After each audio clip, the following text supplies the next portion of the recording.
Hey folks, really fun episode for you this week with the wonderful Jay Novella from the Skeptics Guide to the Universe. I love Jay. He's a very dear friend, and the Skeptics Guide is just, I think, the best science podcast out there. I want to let you know that we are organizing a really fun con this coming May. It's called Not a Con. You can get tickets at notaconcon.com. That's notaconcon.com. We'll talk about it in the show, so don't worry about it.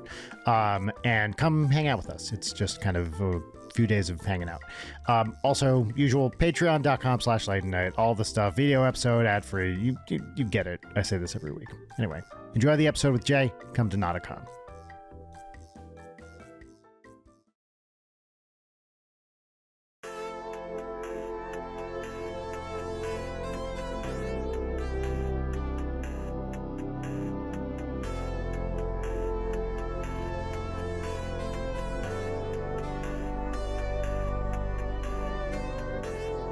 Brian, first on the agenda, I feel like I have to confess my sins because I feel like I did one of the worst social and friendship faux pas that you can possibly do. I know exactly what you're talking about, and I'm going to be honest. I'm not over it. Of course you're not. I feel bad about it. So I've been watching Lost, and I feel like a fucking addict right now because it's all that I'm thinking about. I wake up at 5 or 6 in the morning usually, which is just lost time now. And Brian, we said that we were going to watch, and this is to my memory, that we were going to watch season finales together. We didn't say shit about season premieres, but I watched the two-parter at the end of season 2 without Brian because I had started it and I didn't realize it was the finale. And then once I realized it was the finale, I couldn't stop. I would not have survived. I would not have survived the original run of this. However, I'm making amends. Brian and I watched. What did we watch? We watched season 3 finale. So we watched the season 2 premiere with Jory, with our friend Jory, and we watched.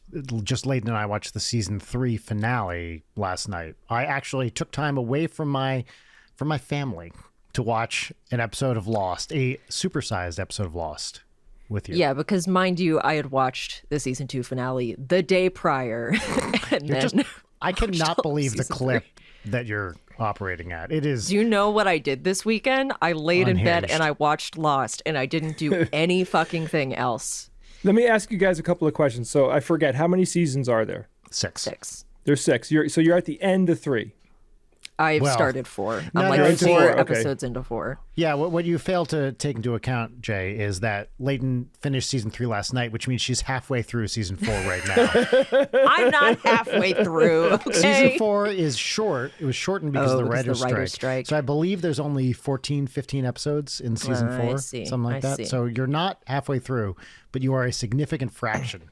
I am one episode away from The Constant, which I have to watch with Brian because he repeatedly said that it's the best episode of television ever. So I think it's up there.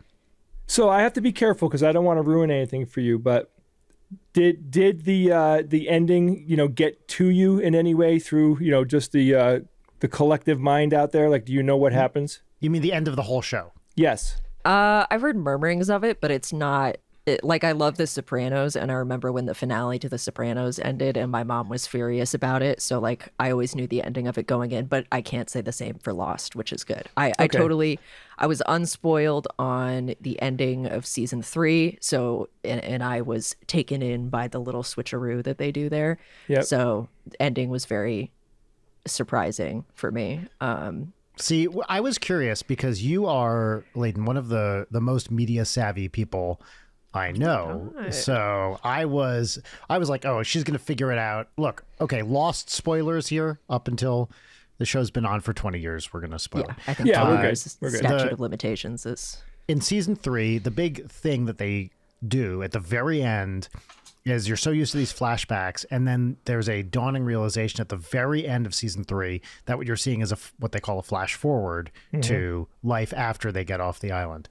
And I figured, because I remember, I was telling Layton, I remember watching it real time and not figuring it out until, like, basically the show wanted you to. And I was like, oh, Layton's going to clock this immediately. She's too smart, but because of how well done it is, Yeah. Yeah. I didn't get it either. I didn't pick it up either. And it was right around where you guys are right now in this show where it started to lose me. Oh, really? Yeah. Just so you know. Interesting. Yeah. Yeah. Yeah, I was told repeatedly that season 3 was hard to get through. Like, there's a slow run of episodes, and admittedly, there are a couple in there that are stinkers. But I did not have a problem getting through it. Even the stupid Nikki Palo episode, I was like, all right, fine. Because great. who's in it, Leighton? Who's in the Nikki Palo episode? Billy D. Williams. Yeah, and you know what? He showed up in my fucking dreams. Old or young version though? Old. Okay, that's very different. Yeah. Yes. He basically had the same role in the dream as he does in that episode where he just shows up for a second.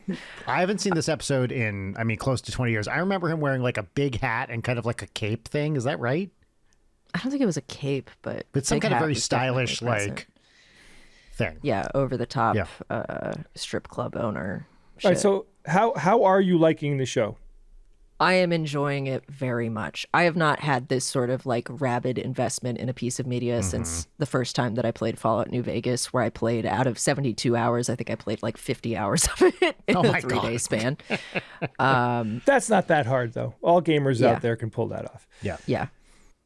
Yeah, I mean, I think it's very hard for a TV show to sustain. You know, once you get about to the third season, that's when things either like can start to really decline, or if it's expertly written, if they really had the story beforehand, it can sustain.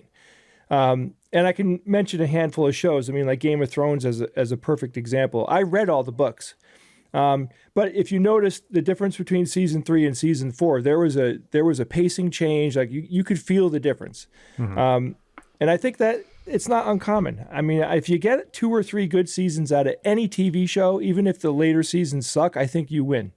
Yeah, absolutely. Yeah. And I do think I love Lost. I watched it when it was on, very invested in the mythology and all the Dharma stuff. I agree that season 3 has some rough spots. I really I personally didn't think the show started to lose me. I love season 4 and season 5. They do something in season 5 which I think fucking rules and was totally unexpected to me. Which I don't want to say what it is right now because Leighton hasn't gotten there yet. Season 6 is definitely a mixed bag, but overall I thought it kind of worked, which maybe, I don't think is what you hear about the end of that show. But Yeah. I don't understand the vitriol for the ending of that show. I fundamentally do not understand. You and I need to talk about that, Brad, but we can't do it right now. We can't do it right now. Yeah. Yeah. Yeah, so I think you're going to enjoy all of it. If you're this invested, you're going to really enjoy it. I think it's a 50-50 shot whether you attach yourself to the ending or not. That's through the talking to hundreds of people over the years, right? I mean, think about how many people were watching that show religiously. So you're in for a good haul. I'm very excited. Michael Emerson is such a joy. I mean, so many people on the show are such a joy, but him especially. Yeah, and we were just saying last night we were talking, it's so nice to go back to this era of TV when they have budgets, like big budgets. The score is amazing. It's shot so beautifully. The location is like unbelievable. It's just like a murderer's row of character actors. You get all these Alan Dale, Kevin Tighe, Elizabeth Mitchell, Kim Dickens shows up for a little bit and she's always amazing. They just keep getting these people who are like, oh my God, they got Clancy Brown, fucking everything Clancy Brown's Who in. is You're like, so great too. he's so great. All of these people are just like, whoa. And Billy D. Williams, like the little cameo type things. John Terry is great every time he always shows up. Yep. Anytime you have that many character actors, think about it. Statistically, they should have had 1 or 2 characters, actors on there. They didn't. They Everything. really didn't. Nothing fell on any of those actors. Like I couldn't say one bad word about anything that they did. No, the actors are all consistently great, even when they just pop in for a few things here and there. I'm blown away by the acting on that show. And then you get some like I was telling Layton, there's one episode where you're going to lose your mind because Rob McElhenney from Always Sunny shows up. He's in the show just for a little bit. I think he maybe comes back in a later season or something. But he just basically pops in for a second and you're like, what? And I was thrown because Brian kept Yeah. alluding to like, there is a cameo that's going to make you lose your mind. And never in a million years would I have guessed that. Yeah. You were I about will to say say, something. so I got the season 3 finale worked on me. I was tricked by the premiere also, which seems like it's a Juliet flashback, but it's not. Well, it is kind of a flashback, but not where you think. And then the season 2 opener, which we were really hyped for, I loved it, but I figured out it was the Hatch right away. Yeah, sure. Which doesn't take anything away from it, honestly. And then you get Desmond for an episode before he comes back. Yeah. Just want to hear that guy talk. Yeah.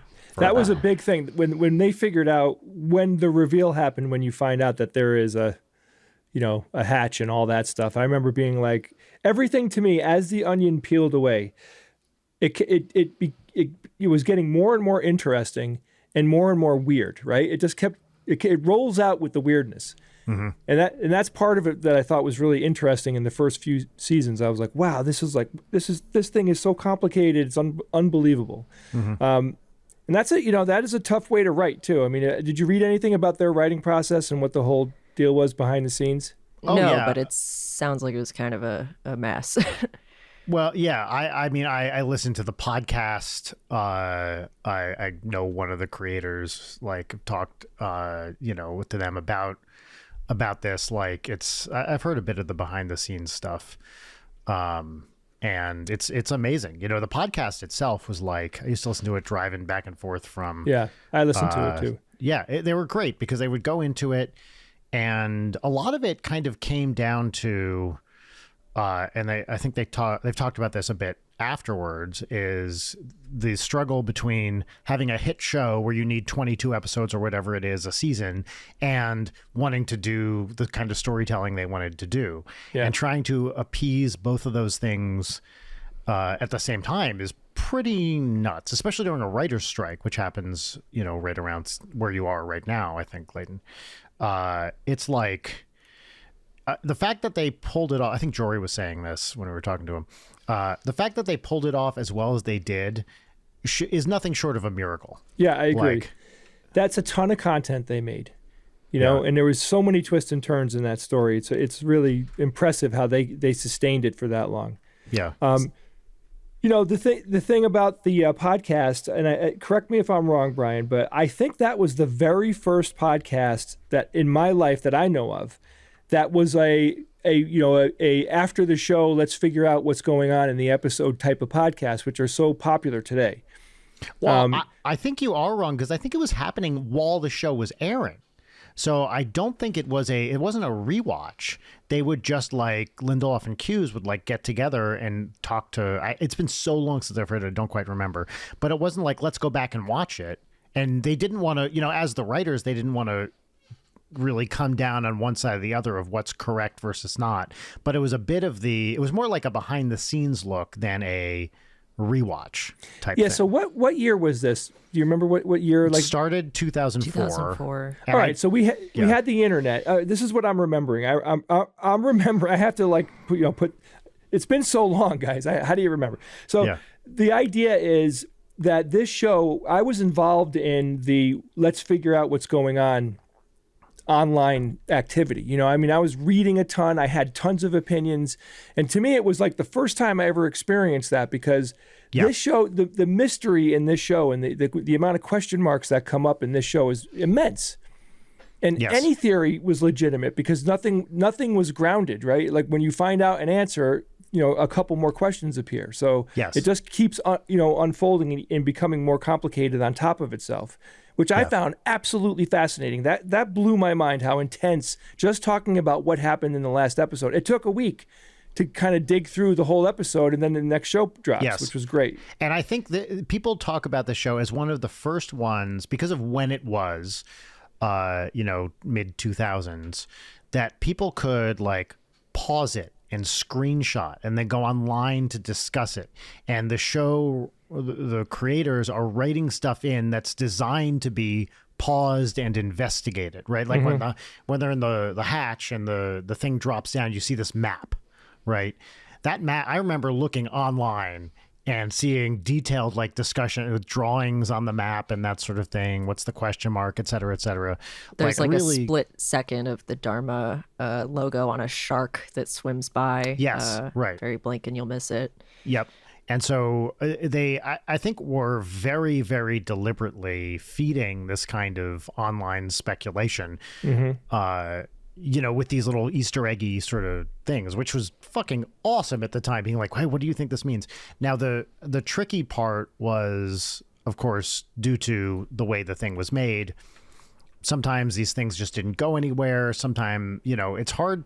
I certainly don't know, like, how... when they do those like Easter egg things, how far in the future was that planned? Like, are they like, okay, we're definitely going to do this stuff and figure this out? Did any of it not turn out to be correct, or is it contradicted by other stuff in the show? There's definitely stuff like that because it's so vast that not everything makes sense in the end. It's also like, in these kinds of things, I don't completely care about answers. If things go unanswered, I'm fine with it. Leighton, you then disagree with the internet, who got mad specifically because of a certain lack of answers. And, must we have answers? Can we not simply have vibes? I think you're gonna like season 6, Leighton. That's a complicated question. Yeah. So you're talking about specifically this show. You're saying that the vibes are more important than the actual answers. Maybe not just specifically for this show, but in general. I mean, like any David Lynch piece of media, I don't care about answers, and I think that he doesn't necessarily care about answers either. Right. And so generally, I don't need to be told what exactly things are. I would rather have something end with unanswered questions and I can think about it for a long time afterwards than to get definitive answers, because it's like, okay, then the process stops there. Yeah, I agree. So the mystery aspect, that's fine. My big beef with any storytelling is the world has to be consistent with itself. The world has to make sense in whatever they present, whatever it could be anything. I mean, we're watching a freaking vampire movie. Okay, vampires exist. You got it. I'll give you that because it's fun. But it has to make sense. Like, it can't be the vampire, it has to be consistent with itself, and the lore has to work and all that. And then that takes me out of a lot of TV shows and movies. I mean, I can't help it. I have an analytical mind, and I'm watching things and I'm like, oh, that doesn't, I start talking out loud. My wife's like, come on, like, just stop and watch the show. And I'm like, I can't, because I'm stuck on this stupid thing that happened 15 minutes ago. Right, Brian? Does that happen to you? Oh, yeah, constantly. Yeah. It's that, and also if something is tonally inconsistent with itself. Yeah. Like, I agree with you. If we have rules, we need to follow the rules, but also tonally, when it's clear that something like doesn't know exactly what it's trying to be. Like, so I watched Lost because I watched Yellow Jackets, which I can recommend season 1 and the first 2 episodes of season 2, and then it goes off a fucking cliff because Yellow Jackets is heavily inspired by Lost. It's another plane crash, flash forward kind of thing. Mm-hmm. And it's fascinating actually watching Lost after having watched that. And it's exactly what you're talking about. Yellow Jackets gets to season 3, which is airing right now. It is a fucking mess. I have no idea what they're doing. And it's like they're not iterating on Lost in a way that works. I am genuinely curious, because I've never been in a writer's room or anything like this. When you see these shows that take go so far off the rails, does it feel to the people behind the scenes like this is a natural outgrowth of what came before? Or are they aware that they're taking kind of a big swing and making a big departure, but doing it for reasons? And sometimes you're just trying something that doesn't work, and I'm sure it's case by case, but in these cases, like, how do you think this feels behind the scenes? I want to chime in here to connect this to Lost message board stuff. I think now shows are very susceptible to succumbing to, I'm going to call it Reddit-itis. because the outgrowth of the original message board theorizing shit has turned into now writing for Reddit comments and the writers being too online and going fan service or doing the Ryan Johnson thing of like, aha, you think this, but it's actually the other way because I just want to do a twist because I can. And I find that like Yellow Jacket suffers from that so fucking hard. You know they are reading the comments. You know they are terminally online. So everything is not what works for the story. It's what works for the internet. And I think that's a horrible way to do things. Yeah, I mean, you can't make fan service become your writing inspiration, right? It's got first of all, if you know the brand well enough, the fan service should be easy, in my opinion, right?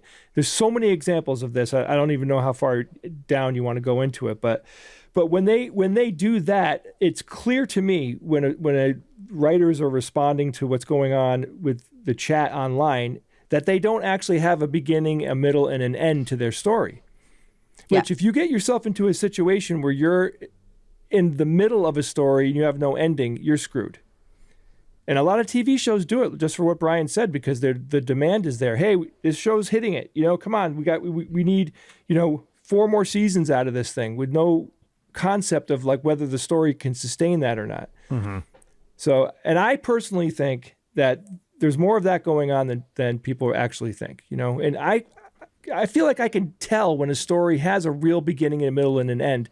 And I really don't know that how often, writers can actually pull it off where they don't know what's happening and then they somehow miraculously figure out an ending to the story. I don't know if that even really does happen. It definitely does. I'm trying to think of an example. There was some example, and I wish I could remember what it was, where they would try to write themselves into a corner at the end of last every season. Breaking Bad showing Walt pulling the gun out of the trunk and then coming up with all this shit. Yeah. Which I, speaking of greatest episodes of all time, why does everybody think Ozymandias is one of the best episodes of all time? I love Breaking Bad. Take. I've rewatched Breaking Bad over a dozen times, and I'm not exaggerating. Wow, that's a lot. I fucking love that show. Dozen. It's a comfort show. Yeah. I hate the last season. Yeah, Norm Macdonald had the excellent series of tweets where he's like, the last season is Walt's fantasy of like being a cool guy. Which I don't agree with, but I think that's the most sane take I've ever seen about that season. My experience with that show was definitely like, it starts, the very first scene in that show is one of the strongest openers I've ever seen to any TV show. That whole bit with him in the what was that, a Winnebago? I don't remember. It was basically, some type of drivable family, traveling home type of bit, right? That scene was freaking amazing. It does everything that an opener needs to do. It completely grabs you, locks you in, has all these questions built in. It has tension. The stakes are high. And that show was fantastic, I think, up to the midway point. And then what happened was, because, it's his descent, right? So we're watching Walt go from, actually a good person that loves his family, that has good intentions and everything. To an even better person who's fucking cool. Total Sigma male grind. I think about halfway through, it's the maximum cool factor / he's still a guy that you can kind of root for. And then it turns that corner. And to me, the second half is depressing and it's really hard to watch. And the last season, my God, like it didn't have that fun anymore. It had more of like now you're going to pay for all of that. So we had to kind of watch, the very hard things happen that ruined kind of the finale of that show for me. And I still think it's one of the best TV shows of all time, without a doubt. But it was hard because I didn't like the way it made. How did you respond to the way the last episode or last episode and a half, the last season and a half made you feel? Doesn't it really dig you in and make you kind of feel depressed when you watch it? Yeah, and I want to after. A certain explosive character death. I don't know why I'm bothering not spoiling this, but whatever. That is the moment the show stops being really fun for me. And on rewatches, sometimes I will stop there because I think that the arc leading up to that, the lab, really fun. I love Mike. I love all of that. And then after that, and anyway, the counterpoint is the last season of The Sopranos, which I love, but it's doing the same thing where it's like, this is everything has gone to ruin and you are going to suffer this entire season. This is what it's all been building up to. This is a Greek tragedy. that really works for me, but I can't rewatch that season because it is too emotionally painful. Yeah. Like even getting into season 5, because I got Aaron and Susie on The Sopranos and we were watching it together. And then we got to like the episode before long-term parking, which is one of the most devastating episodes of anything. And they had to stop because it was too depressing. And now we still have to finish it. And it's like, guys, it's not going to be fun anymore. See, it's about to get real bad. I thought Better Call Saul worked completely all the way through, and the end, I mean, really crushed that last season, just throughout, and it never got as hard to watch as Breaking Bad did. But I agree, Jay, once they're in with the fucking oh my god, Jesse Plemons crew in Breaking Bad, I'm like, this is awful. Like Which is only like, I only like it because of Jesse Plemons, and he's so, this is breakout thing. But I hate the whole Uncle Jack Nazi storyline. It completely loses me and becomes uninteresting. Yep. I would dare say that show suffers a little bit from it went on a little too long. And I think they could have got us to the end a little bit quicker instead of drawing it out so much.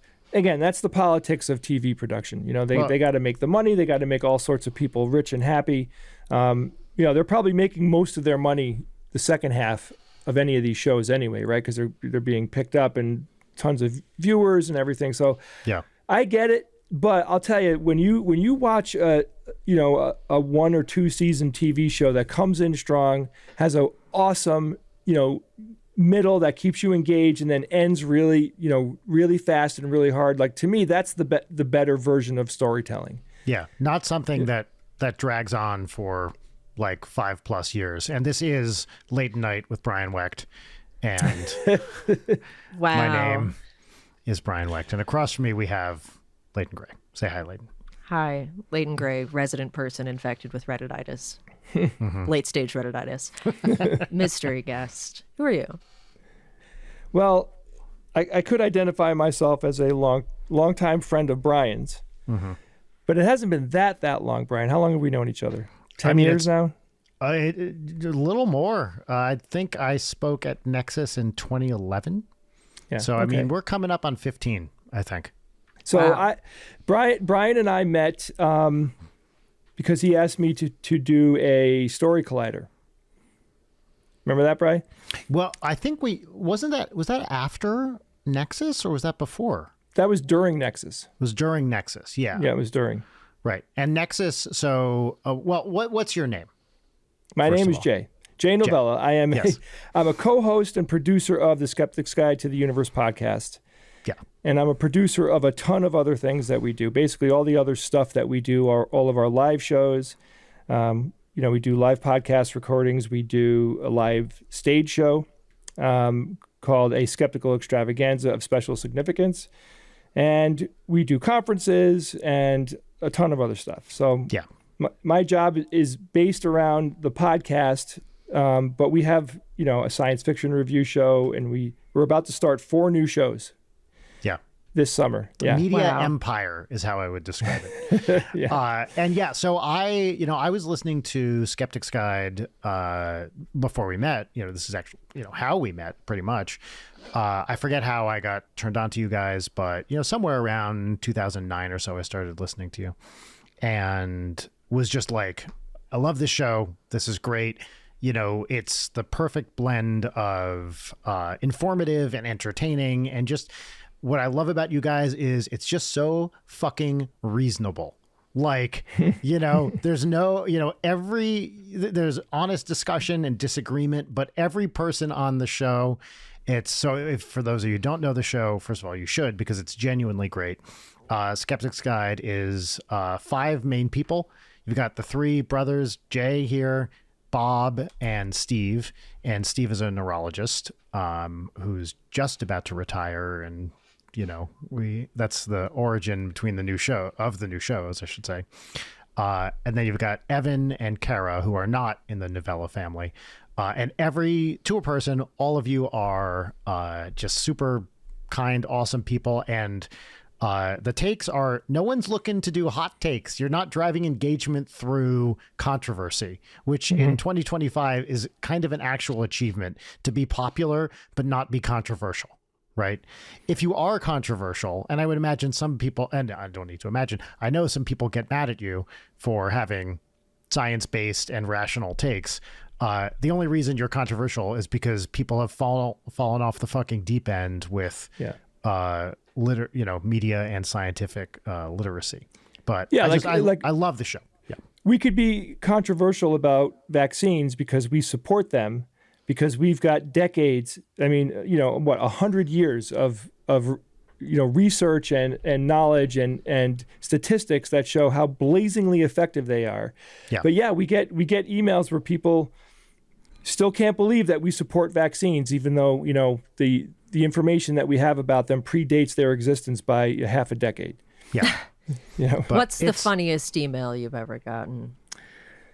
The funniest? Okay. Do you read the emails? Do you get them first? I do. Yeah. Yep. I mean, I've got a lot of weird emails, right? Let me think about the funny thing for a minute. I've apologized for those, to be fair. But, we get a lot. All right. So let me give you the premise here, right? So our show, the basis of it that I think makes it as popular as it is it's kind of like the Car Talk radio show. What was that? An NPR show, right? It was two brothers. They were car experts, and I listened to their show. I didn't, in my entire life, I've never repaired a car in any way. I put gas in and I put the key in, and that's it. But I listened to their show because their banter and their relationship was so warming and funny and kind of weird too. Like, they just had this banter about them that I always found to be so comforting for some reason.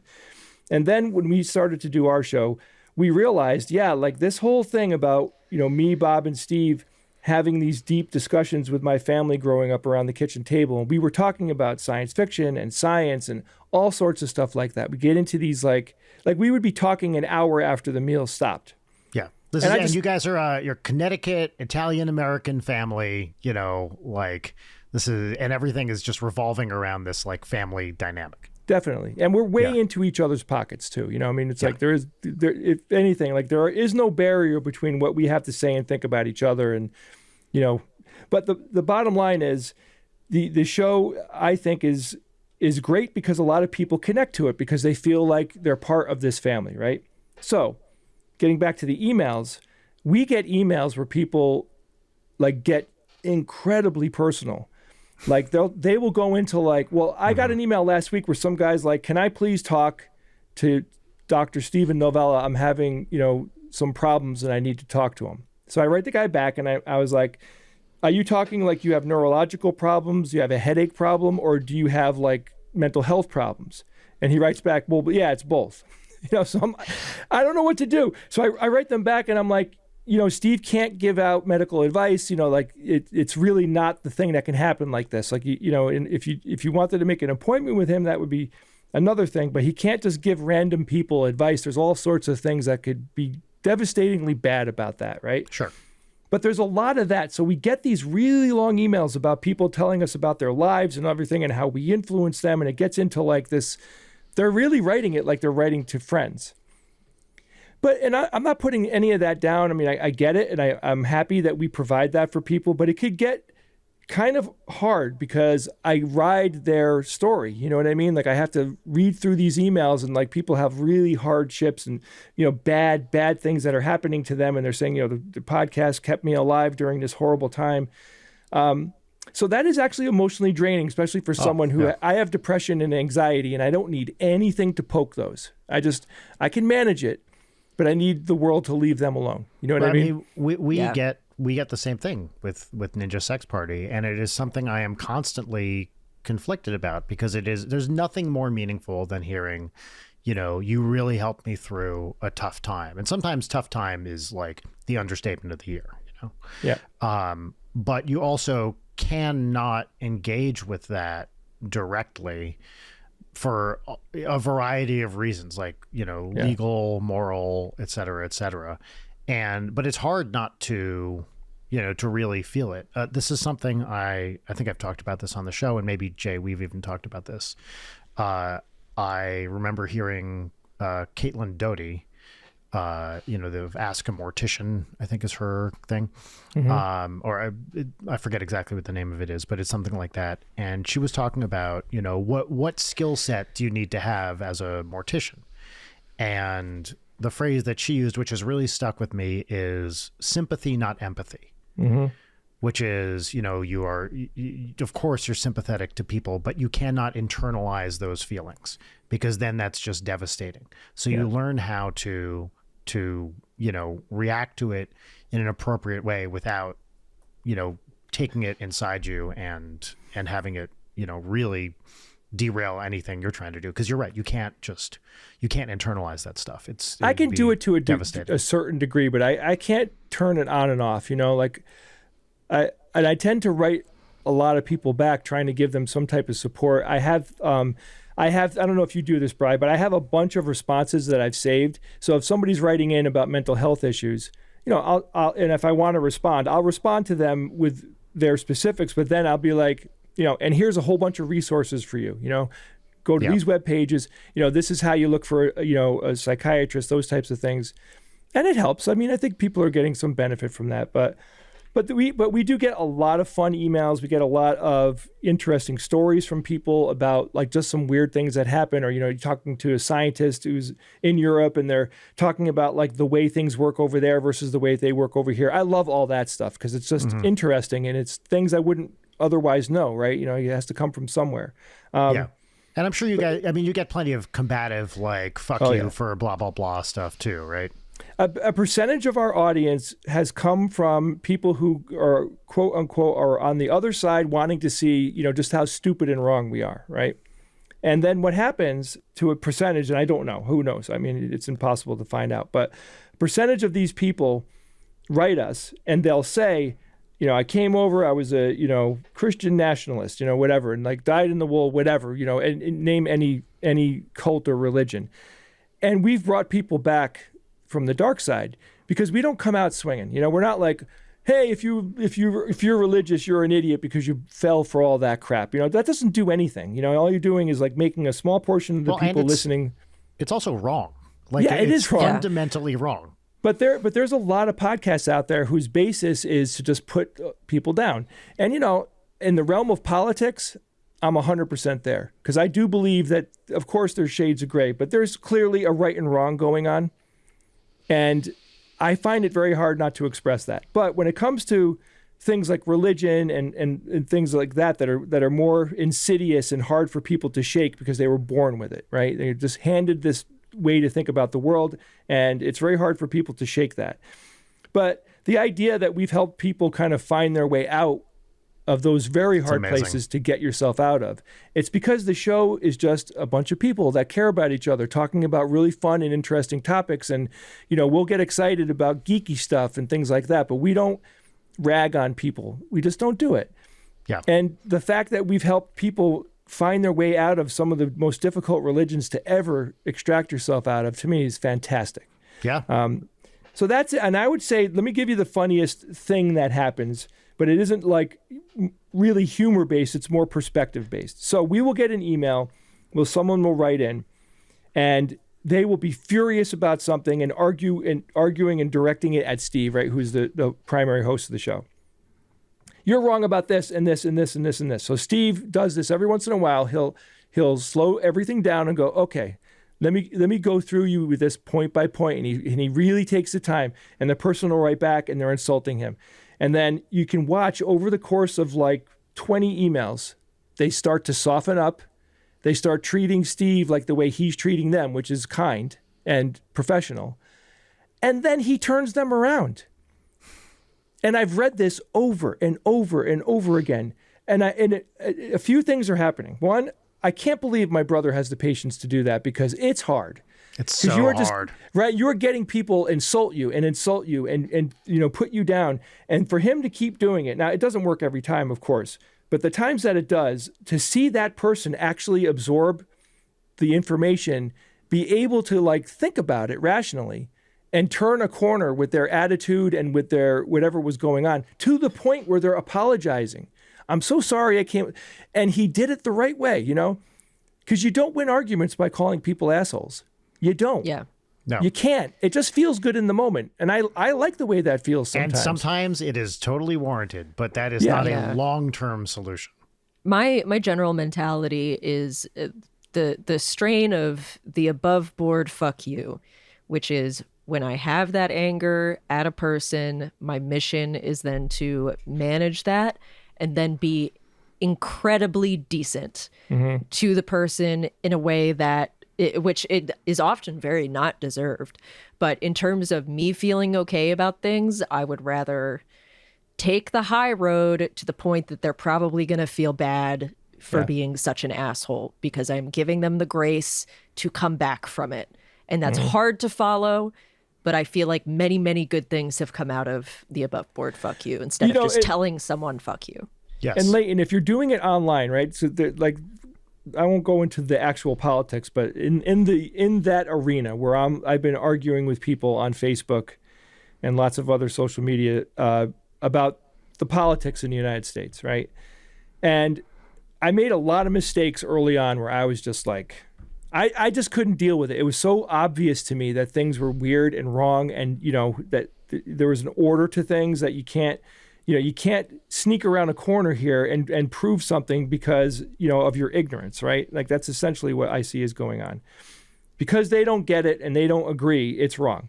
And they're discrediting, 100 years of research or whatever.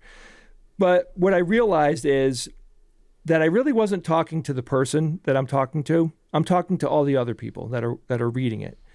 And it's more important to talk to them than talk to that one person. Because what I realized was, and I think a lot of people come to this conclusion, is that I could do so much more good by, being super nice, by being patient, by ignoring 100% of the bullshit, right? What my brother Steve does. But I'm doing this on a much shorter scale. I can't sustain it like him because I couldn't. But if I'm going to exchange with someone 4 or 5 times or whatever, like I can do this without a problem. And then I start getting private messages from people that are like, oh my God, I was waiting to hear someone like explain that or, put it that way. Like, I think about what I'm writing. I'm not writing in anger. Like I will take my time. I'll do research. I'll really figure out what the right answer is. If I'm going to do it, if I'm not learning something, I don't even want to do it. I learned more about the U.S. government by arguing with people online, legit, than any other way I've ever learned about it in my life. Right? Because I'm emotionally invested. I'm actually interested now because it matters now more than ever. And I like being right. So I will find out whatever the truth is. Then I've armed myself with it. And now I could use that as a friendly weapon. And it works. And it's a great way to learn. So anyway, I think that type of approach is great. I think a lot of people benefit from it. But as you guys know, it didn't do shit. Right? Yeah. The needle was not moved. Wasn't moved. I don't know if I'd go so far as say it didn't do shit. It didn't have the outcome we wanted, and it didn't do enough. 100%. But I wanted to comment on the above board fuck you thing because I love that. I do love that too. And Jay and I got to watch Steve do maybe one of the greatest and most comprehensive above board fuck yous I've seen in a long time in Las Vegas a few months ago. Where it's cool if I talk about this, right? You guys have absolutely. Oh yeah, 100%. So we were at an event, SciCon in Las Vegas, and I came out because these guys, they're based in Connecticut. I was like, fuck it, I'll go to Vegas, see my friends, get to hang out for a little bit. And I ended up being on the podcast and hanging out and having a great time. But Steve gave a talk at this event where, among other things, he went through and point by point dismantled why gender binary is wrong and why people who are like, basically trying to do some kind of trans erasure are just simply not following the science. And it was this very like measured, scientifically based, kind of directed at one person, but really directed at everybody, like Jay is saying. And I have never before seen someone be so totally on the right side of morality, history, just everything, while also, being just so like boom, boom, boom, boom, boom. And it was like, there were no, I think there was not a single misstep in this talk. And it was it was a great way to stand up, I thought, for trans rights in exactly the way that some people need to hear it. Some people, why can't you just treat people like people argument, sadly, is not going to work. And to watch Steve do this from a scientific basis, I thought was just stunningly great. So what Steve did was he made it understandable so people could understand, like, what is this debate? Why are some people saying that sex is only male and female, or gender is only male and female? And why are other people saying that there's shades of gray in between? And why are they disagreeing with each other? And I think the topic of the talk was when skeptics disagree, right? So he's talking about in general disagreements, and this was the main one he talked about. And I can summarize it for you very quickly. People who think that gender is binary will say this. It is binary. If you just get rid of the edge cases, it's binary, right? The edge cases being anybody who isn't specifically male or female. And there's a lot. I mean, the shades of gray between a male body and a female body, and what's, the biology, it's like every step along that path. Sure, the world isn't filled with these people. There isn't that many transgender people out there. There isn't, but they're there and they have it. And it's you could actually significant. It's not that percentage wise, it's not that many, but it is a very significant percentage. And of course, just to say it, I don't care if the percentage was minuscule. People are people and should be treated with respect, no matter what that number is. And the other thing that I find interesting is, in the United States, our country just went through like 40 years of dealing with gay acceptance, right? Back in the 60s and 70s, man, it was horrible. I mean, and anything that predates that, it was absolutely horrible to be a gay person in the United States. I mean, the amount of pain that they had to go through with their family rejecting them and everything. Today, it's not fully gone, but it's a lot better. It really is. And we understand it. We get it. Gay, even people who don't like to be around gay people, it makes them uncomfortable. Most of them, the people I've talked to, and I'm related to some of these people, they'll say, yeah, they're born that way. They get it, right? So trans people are born that way. And they actually say no now. They don't think so. They think that teachers are talking them into becoming trans, all that stuff. Well, it's the same fucking stupid playbook that they were using for years against, people who have a heterosexual orientation, and now it's the same fucking playbook, and it's just disgusting, and it's transparent. Yep. If teachers were able to indoctrinate anything into children, it would be to put their fucking phones away. So transing them is not going to happen. I know, exactly. That's right. Yeah. Oh my God. Well, and also, like, I don't know. I mean, it's, as a parent, this, Jay, I know this. If you ever want your kid to not do something, all you need to do is say, hey, do this, right? The idea of trying to communicate any kind of agenda to child or young people, it's like, it's 4D chess. Like, there's no way, it's just insane. Every time you tell your kid something, they're going to like push back against it. So it just makes no sense anyway. It's the same thing with arguing, like, why is everybody gay now? Why is everybody trans now? Why does everybody have autism? Because there's been awareness. Do you think that those people didn't exist before testing and identifying these things, and it being safe to identify these things has been common? It's not like it came out of fucking nowhere. Exactly. And think about how foolish do you have to be to really think that, right? I mean, the idea, like when I grew up in the 70s, right? I was born in 68. My first decade of life, it was the 70s. I lived in a driver style.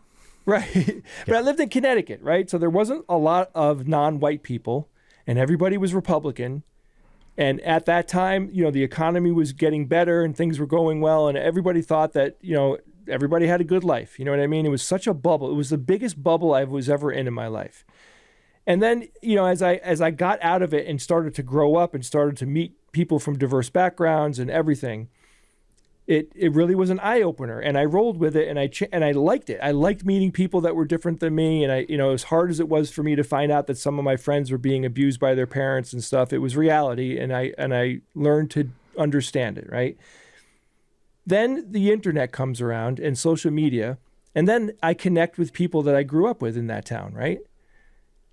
I can't believe how many of them are still living in the 70s. They're thinking about reality the exact way we did 30 years ago, 40 years ago. And I can't understand it. I hate to break it to you, Jay, but the 70s were 50 years ago. Yeah, okay, thanks. Yeah. Yeah, I mean, the 70s were closer to Cleopatra than they are to modern times. I know. But that realization, guys, like, I'm talking to them and I'm like, you know, at first it was fun to reconnect. And then when the politics thing started to happen, I started to see, whoa, oh my God, look at what these guys are posting. And the ignorance was so profound. And I learned a big lesson. I learned that a lot of people don't grow up and a lot of people don't ever get out of any bubble that they get put into.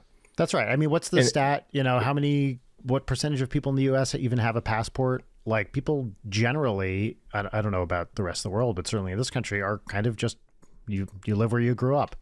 And that's not true of most people we know, but it is true, I think, for most people, at least in this country. And that's not how you get to know, you know, it's not how you get to know the world better. For being born in 97, you know, I had a big portion of my childhood that was, you know, pretty free of social media and the scourge of phones, other than like being jealous of people who have a Razor. Getting access to the internet, like, I made my first website when I was 7, without telling my parents, of course. Oh my God. And then I did, and the I year made several... Lost premiered, 2004. Yeah, I was gonna point that out. Wait, before you continue, Leighton, what was the website? So there was this like hub. I think this was Australian, but it was called Map Mice. I've never seen anybody talk about this, but it made it like very accessible to learn HTML, and like, because I was on Neopets, there's also some of that. But I remember I would post like drawing tutorials with little MIDI files. There was a website, Starlight MKS, who had like the ultimate gallery of dolls with a Z and like little blingies things, and like that was kind of my first introduction to putting stuff on the internet. But as I got into my preteens and teens, having been raised with a lot of like having a very traumatic childhood and a lot of regressive religious stuff, getting the window to the internet and just discovering a whole world outside of that. I mean, speaking of things that save your life, I mean, it did. And as my relationship with the internet evolved and the internet evolved, now I'm at a point where it feels like losing a home with how, you know, it's the surveillance capitalism of it all, the monetization, the shitification. Like, it is not the same place anymore. And, you know, like a family desktop was a geographic location that you log on to. It was a window to the outside world. Now the internet is shitty cling film that sticks to everything. It's omnipresent. Everyone's on it all the time. And it's a miserable fucking experience. Yeah, and endless people have commented on this, but the the diversity of sites that was present 20 years ago is now being replaced by just a handful of super big ones, and it sucks. Where anything that you post can get to people that you never intended, and then you can get they can harassed yell by at you. The most mentally ill people online. And I say that as a severely mentally ill person. Leighton, it perfectly tracks with McDonald's in a very odd way. So you go back to our childhood. I mean, I'm sure in the 90s, there was still a McDonald's playground, and you know, there was a character of warmth in those restaurants. And slowly over the last, 30 years, they have turned into like, and you could look this up online. The McDonald's are like, they don't have like the big golden arches anymore. Like, they're very, modular looking. And they're actually trying to get rid of employees now and just have it be all automated. Have you heard this? Well, they all have touchscreens now. Yeah. Yeah. But they sterilized all of that to the point where it's not a family thing anymore. It's just it's one thing if you're going, because, with me, it was like you go every once in a while with my parents and we have a lot of fun and it was a treat, right? Yeah. But today, there's nothing fun about going. They don't have Ronald McDonald or any of the characters anymore. Like it is literally like it's a corporate version of something that used to be a lot of fun and a cool experience. Oh, dude, this is not quite maybe heyday McDonald's, but when one of their prime mascots was Doug Jones with a giant fucking moon head singing Bobby Darin songs. Yeah, like, that was awesome. Something weird is happening. And those fucked up characters, all of it, the Hamburglar. Hamburglar was epic, man. Hamburger was great, a true icon. Robble, as we say in the business. And I those McDonaldland characters, there's a lot of them. Actually, McDonaldland characters lore goes pretty deep. When they did glass cups that are collector's items now, like I remember McDonald's before it got like that. I mean, it was a special thing. And in the early 2000s, they had the cool little hubs with like Xbox controllers and shit. Yeah. Like, yes. What a dream. Those are amazing. I mean, it's same with like Blockbusters. That was a fun place to go and hang out. And or like when you see a Wendy's that still has a sunroom, but they've completely changed the interiors. Like or old school Taco Bells. Like I was always very stoked to go sit and eat in a Taco Bell, and that feels unimaginable now. So what is this about, guys?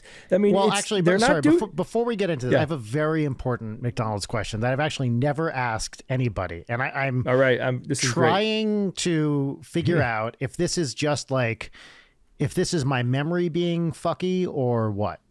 I used to go when I was, I don't know, maybe 12 or so. So this is like late 80s.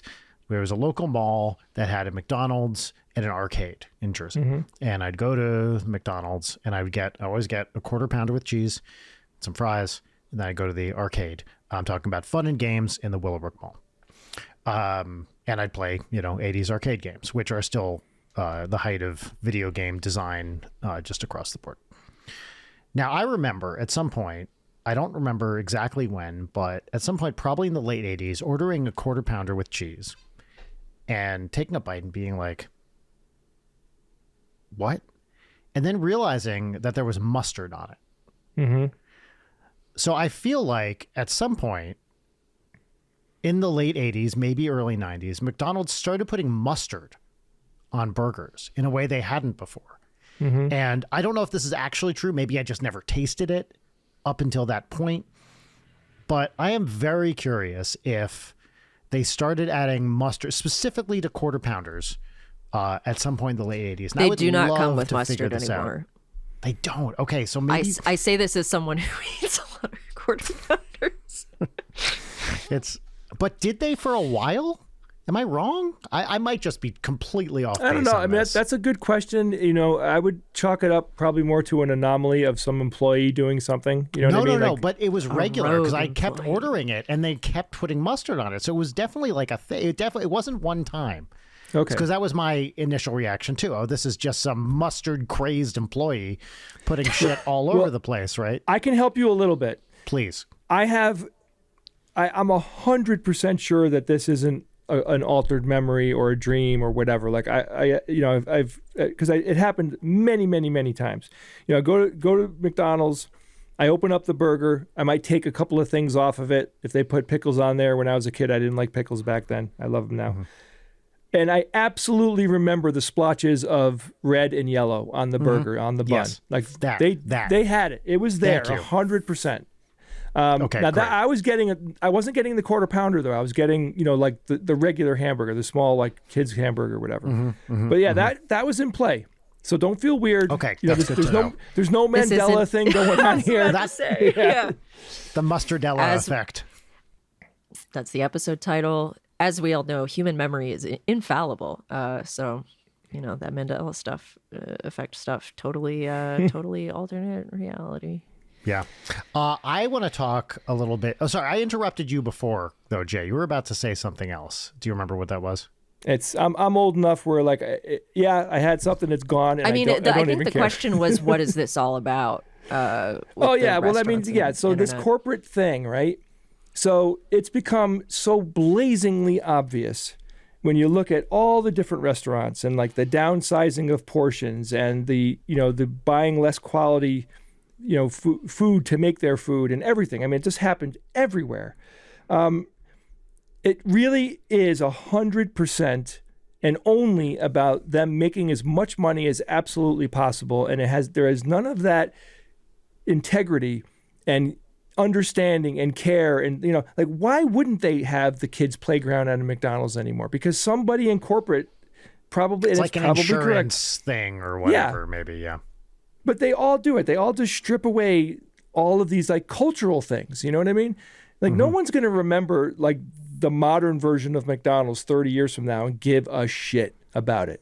Well, it's just, people, this is hardly a new observation, but the fact that under, the current system, if you're a publicly traded company and you're not growing, you're a failure, right? Yeah. So even being like profitable for a sustained period of time is bad, right? You have to be growing to be a success because that's what, that's how your stock, blah, blah, blah, blah, blah. And it's at the cost of the rest of us. I feel scammed by everything, even in like the disappearance of third places. And then you go somewhere to have a meal or whatever, and it's expensive and the portion is small and it's not good. Yeah, it's not good. Or like paying $15 for a fucking cocktail that's like there's this much in it. I mean, and part of that is just living in a high cost of living area in LA. But it's the same with healthcare. It's the same with travel, doing anything. Like you're just getting so much money squeezed out of you for the shittiest experience possible. Yeah, that's absolutely true. Yeah, and it's scary because everything seems so over the top transactional, and even in the school systems, you know what I mean? Like it's not the way it was when I was a kid. Now maybe school is teaching kids a lot better today than they were when I was growing up.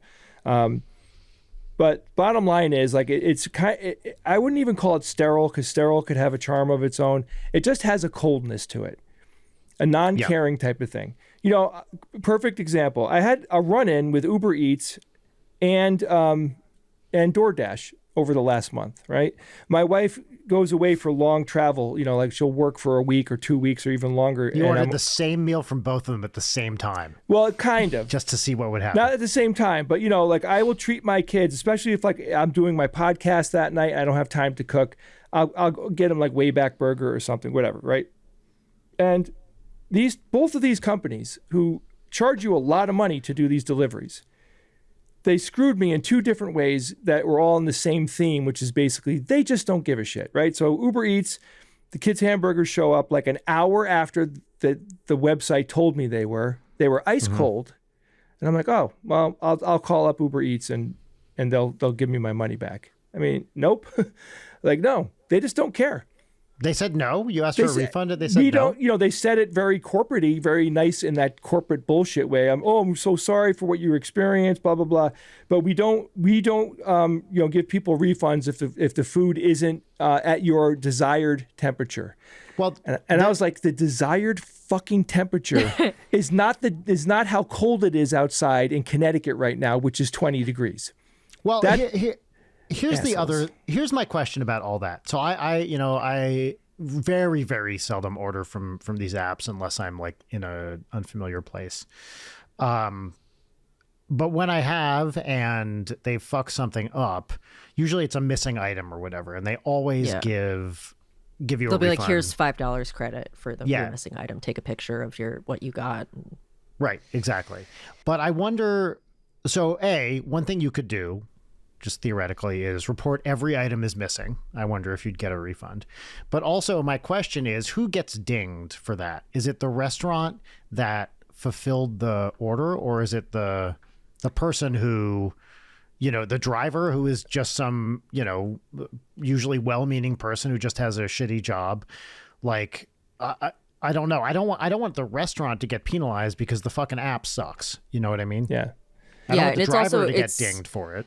Like, it hurts the restaurants. And speaking to the way that places have been sterilized and the disappearance of third places, there are restaurants and bars that are getting most of their business from delivery. And so nobody actually goes there or sits there or has any sort of community because it's just random drivers coming in to pick up bags. Like, Right. Yep. I notice whenever I order something for pickup, and I've, again, seldom get delivery. I'll usually just go pick it up myself. I'm definitely one of the few people there picking up for themselves. It's generally, that's common now. generally Uber Eats. Yeah, I think that is largely probably due to the pandemic and its effect on us culturally. It was like the worst thing. I mean, obviously there are many bad things about it, but in terms of getting people Name off of their one. phones and internet, you've apologized for it already, okay? But I in wanted to go terms- to China. I'm not going to apologize for wanting to travel the world. I had some encounters with local wildlife that maybe weren't the best decisions at the time, but that I'll apologize for. So it's the worst thing that could have happened culturally in terms of this awful death spiral we're in, with everyone being terminally logged on and the disinformation machine and just people becoming dumber, more hostile, and the rugged individualism of the American dream or whatever has just turned into unhinged selfishness. And I think community and friends, and not to sound like a fucking hippie, but like loving other people and supporting them, that's like the one thing we have on this planet to make your life meaningful. And the fact that that is slowly being siphoned away, and not even slowly, but being replaced with just this sterility, this coldness, this selfishness, horrible. I mean, that's the kind of, there are so many times where like, horrible news item, which every time I check the internet now, it's like, what horrible thing has happened today. But this constant stream of shit that has replaced any sort of meaning and that's being monetized. I don't even know what to fucking do about that. Yeah, what do any of us do? Well, you can only affect yourself, number one. You could talk to people, you can ask your friends and family, let's put our phones down or whatever. Like, we have a growing rule thing happening in my house when my friends come over where, it's a no phone zone. That's what we want, It's hard to do though, and I had a couple of times over the last couple of years where I slipped into that dopamine thing with my phone, and I'm just like, bing, bing, bing. And next thing you know, I was on, TikTok for an hour. Yeah, sucks. It's freaking horrifying because it's like got this super low level instant gratification thing that's dangerous, particularly in a world where it's getting harder and harder for people to have careers that are satisfying. And I agree with you 100% on it. The social media seemed like it was going to be a life-altering thing for the good, connecting people, making people have windows into other people's lives and situations and all that shit. And all it did was, make these bubbles that trap people in some type of ideology that most of the time I find to be bad. All dissenting voices get squeezed out eventually. Where because especially over the politics in the United States, I mean, so many people have unfriended friends and family because of this thing. Like, you're only hearing people that agree with you. It's horrible. It's really bad. And it's to the point where I am already talking to my young kids about how their phone is going to damage them eventually when they get it. It's when you're an adult, it's fucking hard to resist this shit. It is hard with a fully developed brain, and children are getting handed from birth and toddlerhood, getting sucked into it.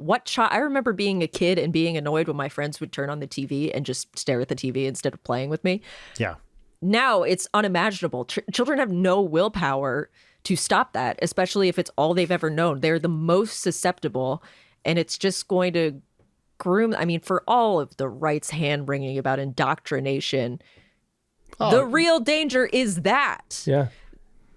Yeah, no, they want... I'm pissed off. The indoctrination they don't want is the indoctrination into the stuff they don't like. That's the only indoctrination. Yeah, the exposure to other worldviews and, getting at it.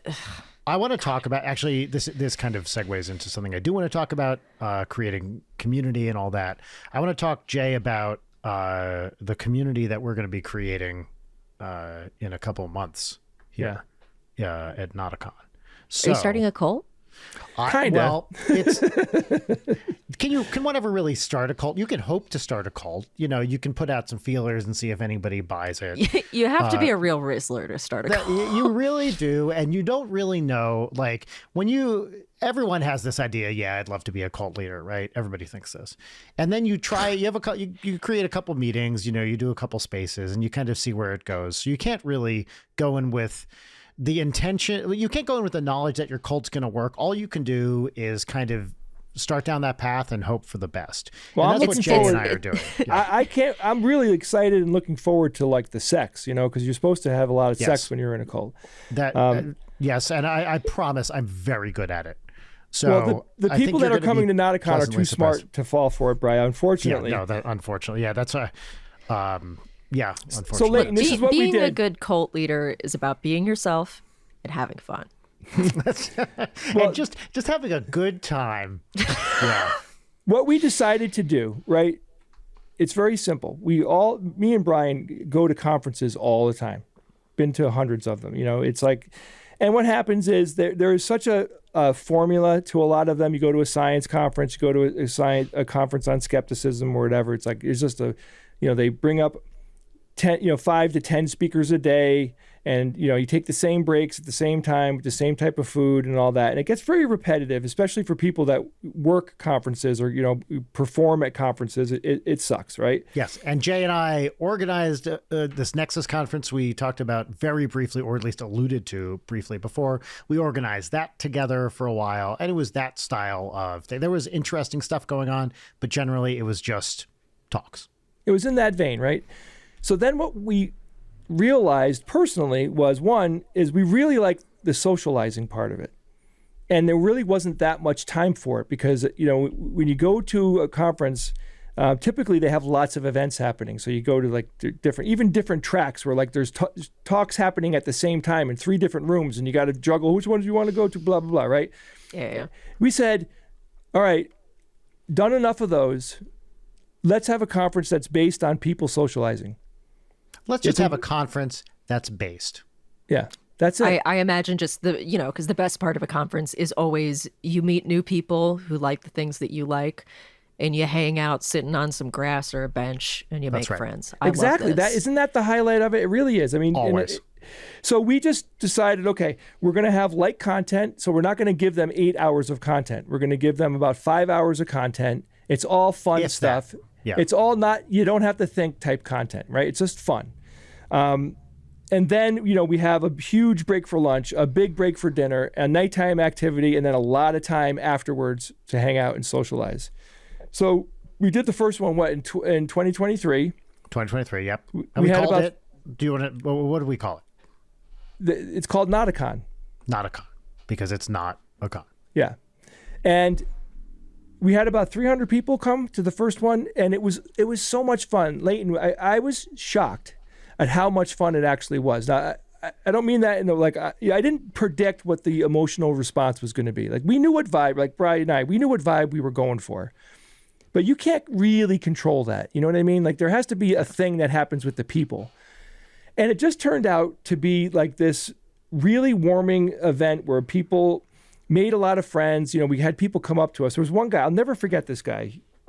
He came up, he was very timid, and he was like, I came to the conference. I wasn't even sure I was going to come. I bought tickets, and on the day, basically a day before, I was like saying, should I go? I don't really feel like I want to go. I don't know if I'm going to do this. He's the kind of person that just doesn't have a personality to make friends. And I think you know where I'm going with this. He shows up, and then he's describing it to us. The next thing I know, I'm hanging out with a bunch of people working on like this puzzle that the conference has, and I end up hanging out with them the whole weekend, having dinner with them and going out. That was a repeat thing that happened and it hooks in exactly with what we were just talking about, because a lot of people don't socialize in person. There isn't a lot of like, let's get together type stuff. I mean, socializing happens online for a lot of people. So yeah. I like the idea that this is like a put your phone away type of conference. Let's hang out. Let's talk. Let's have time to eat. Right, Brian? Yeah, and what I like about it too, I mean, this is true through Ninja Sex Party, it's true through Skeptics Guide, is you have these whole communities of people that get to know each other. You know, you guys have a Discord with lots of people on it. We at the podcast, we have a really great Discord. And you get all these people that like know each other but don't have a chance to hang out in person. They're part of a community, but not necessarily one that's in person. And the whole thing was just, let's create a community space, even just for a weekend, and make it community forward rather than, you know, content or talk or whatever forward. And it was so much fun. I mean, any opportunity to do stuff with you and the other SGU people. We also, other organizers for this are two guests, frequent guests on the pod. Andrea Jones-Roy and George Robb are also a big part of this, and will be there. We're there last time. We'll be there again this time. Now, when and where is this next one taking place? Well, unfortunately, it's a secret. So, no, it's May 15th to the 17th, right? So it's 2.5 days, roughly. Yep. It's going to be in White Plains, New York. America's playground. Yeah.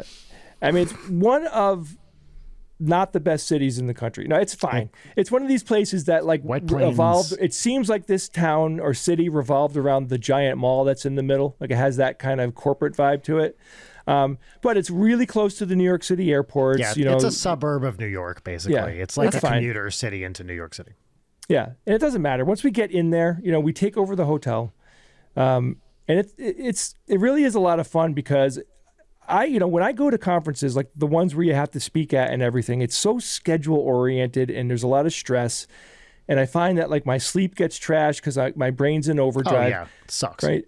And then you get sick. This is sick. Then of course you do. Well, yeah, that can happen no matter whether or not you're having a good time or not. But you know, I like it. This is like the vibe that I want to kind of do for the rest of my life. Like I don't want to be in those situations anymore. I just want to meet people, have fun. I want to, have a little bit of fun content and then fuck off for the rest of the day. That's basically my And I goal. think especially now, I think I really want to be intentional about doing things that are fun and joyful with people I like. Yeah, for and sure. this is one of those things. Even if it was just the organizers, it would be a great time. The fact that also, so many of these SGU listeners are such cool, interesting people coming from all these backgrounds, and like you guys have a lot of scientists and science fans who listen to your show, and they'll be I'm a robotics expert, hey, I'm a molecular biologist, but just people who are very high achieving and knowledgeable about certain things and just come in to hang out. And you talk at the last one, I just, I couldn't believe the number of people I was talking to. Were like, whoa, you do that? Holy shit. It's a really, really fun community of people who are cool and know a lot about various things. It's the same with our audience too. I mean, I'm always stunned by the amount of people who are musicians and artists or something nerdy, or just how large the percentage of like queer and trans listeners who relate to the show or like work that I have done in the past. I mean, it's really awesome. I love it. Yeah. With our Discord, the number of times people post stuff that they've made or written or whatever, and I'm just like, holy shit, what? Yeah. Just a level of talent that's unreal. With Ninja Sex Party and everything we're involved with, just the talent in those communities is stunning. And I really appreciate that our show attracts that kind of person. Yeah. Yes. That's right. So you're saying that you wouldn't want like a Joe Rogan styled audience? Is that what you're saying? We're trying to cultivate that, actually. Yeah. Like when we're moving, we're going to move. From now on, every episode's going to be 5 hours long, and it's not going to be right wing, but it's going to be right leaning.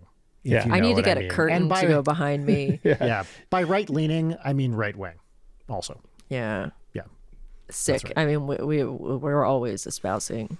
We're gonna have a lot of people who are just kind of asking questions. They're just curious. Do this bit anymore, Brian? It's too dire. Well, who doesn't want to get high with Musk? I mean, think about the guy. I mean, he's so cool. He's so smart. And hot. Don't forget how hot that guy is. Did you ever see? Oh, sorry, Brian. I gotta say this. I saw a thing online that said, Musk and his crew, they don't really buy into gender affirming care, right? And they were saying that this is a guy that got hair implants and obviously had some plastic surgery, because what he doesn't realize is that is also gender affirming care, because he wants to look more masculine, which he needs that psychologically to feel okay about himself, which I find ironic. I know that's a little bit too deep of a thought for a guy like him, but yeah. Well, it's almost as if he's a complete self-centered moron. No, you can't say that. He makes electric cars. Desperately insecure about himself and his own masculinity that he affirms through getting as many women pregnant as possible. My ears are burning. The harem. He wants a harem. All right. So we are going to move on to segments now. Now, our first segment on the show, brand new for 2025, is our pop culture What was that? Leighton, was that a little reaction I saw? Nothing. No? You looked up briefly. Was there something above you? Yeah, there's something on my ceiling. Yeah, what was it? Can you describe it in detail? Up dog. What's up, dog? Yeah. Perfect. That just happened in real time, by the way. Yeah. Yeah. Can he do that? So our first segment on the show, brand new for 2025, is our pop culture recommendation segment. This is where you get to talk about something you've been enjoying recently. Book, movie, video game, whatever it is. Podcast, doesn't matter. Everything's on the table for this. There are no wrong answers, only bad answers. And the name of this segment is What's Poppin'? And the theme song, which we insert in post, goes here. What's poppin'? What's poppin'? So people listening to this show will have heard that theme song, but you, Jay, did not. But I will. If you listen to this episode, which I don't advise, yeah. Okay, then I won't. That's right. Great. Perfect. Leighton, what's poppin'? Well, what's poppin' for me are two things that we already talked about. Obviously, Lost and the first season of Yellow Jackets. And then it falls off a cliff. So if you're fascinated by how much of a train wreck it becomes, like I am, like I'm genuinely riveted by the choices that they're making. It is bananas. Anyway, so yeah, Lost and Yellow Jackets, I don't have much more to say about them other than Lost is so goddamn good. It's the best. Yep. Jay, what's popping for you? Severance season 2. Oh, dude. Yeah. I don't think we've talked about Severance. We haven't, and there's so much to talk Severance. about. Leighton, are you watching it? I have not watched it yet. Get on board, because this is probably, I'd put it in my top 5 TV shows of all time at this point. Jesus. Yes. Okay. I agree. I fucking love it. That's what I've heard repeatedly, people saying that it feels like watching Twin Peaks for the first time. Yep. The quality of the writing is about as good as it gets. It is 100% aware of itself. So they will call back things from the first episode, right? Yep. Like even sounds and stuff like that. There's a ton Sound of design is incredible. Incredible. So, the bottom line is it's full of intrigue. It's suspenseful. It's not really action based, right? It's more just about the situation that these people are in and how they're dealing with it. But it's unique, and there's a level of complexity, like I said earlier, about like you could talk about it for the entire week between episodes, and there's a lot of fan theories and a lot of speculation and a lot of talk about it. So it really is right up your alley, Leighton. You should watch it when you're ready. And the level of just the atmosphere of dread in that show, this sustained atmosphere of dread including very brightly lit, like half the show takes place in, the brightest, like fluorescent lightiest workplace environment. And it's just this like aura of what the fuck is about to happen. It's so great. You had me at dread. Yep. In a weird way, there is a little bit of a feel similarity between this and the movie The Shining, right? Oh yeah. Like you get like as time is passing, you're getting like this thing where it's almost like a fisheye lens kind of narrowing down, like it has that feel, even though I don't think that's happening visually, but it feels that way. You feel this second boot above your head, right? Like you could feel it, like something is going to happen and it's going to be bad and it's going to be cool as hell. And I love that. God, I love that. The score, I think, is very, in a way, similar to the Michael Giacchino score for Lost. It has that level of like, what are these sounds he's using here right now? Who does the score for it? Theodore Shapiro, I think is his name. Okay, cool. I have to verify that, but I think that's the composer. Really, really great stuff. Yeah, I mean, the music is almost a character, to be honest with you. It's so powerful from the very first time you hear it. It sets the tone perfectly, which is exactly what you need the music to do in a good show, right? It just adds so much. So yeah, definitely watch it. I'd love to talk to you about it when you get done. Okay, I guess I need to pay for yet another streaming service. It's Apple. Hey, I got good news. Wait until the season 2 is done. I think it's got 3 more episodes. Then you could get Apple TV for free for a week. So with your binge watching prowess, I mean, and I am You'll impressed, finish it by in the an way. hour. Yeah, Thank you. yeah. So definitely do that. Then we'll talk. Okay, cool. That's the life of a freelancer with an easy job. Yep. Okay, Brian, what's poppin'? It's popping for me this week is a book. This book is called The Dictionary People. It's from 2023 by Sarah Ogilvie, and it is about the contributors to the OED, the Oxford English Dictionary, in the basically people who in the late 19th century all over the world started sending in slips with the words they found and the source and the context in which they found them. And essentially the author is, goes into the archives of the OED in Oxford and finds this like address book with all these names, and she realizes it's these people who were contributing to the dictionary.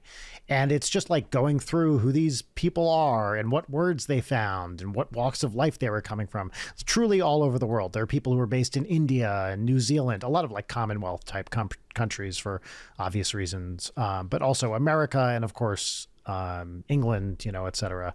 Just a really fun, well-written book full of cool words, but also interesting historical facts and personalities and trivia and stuff like that.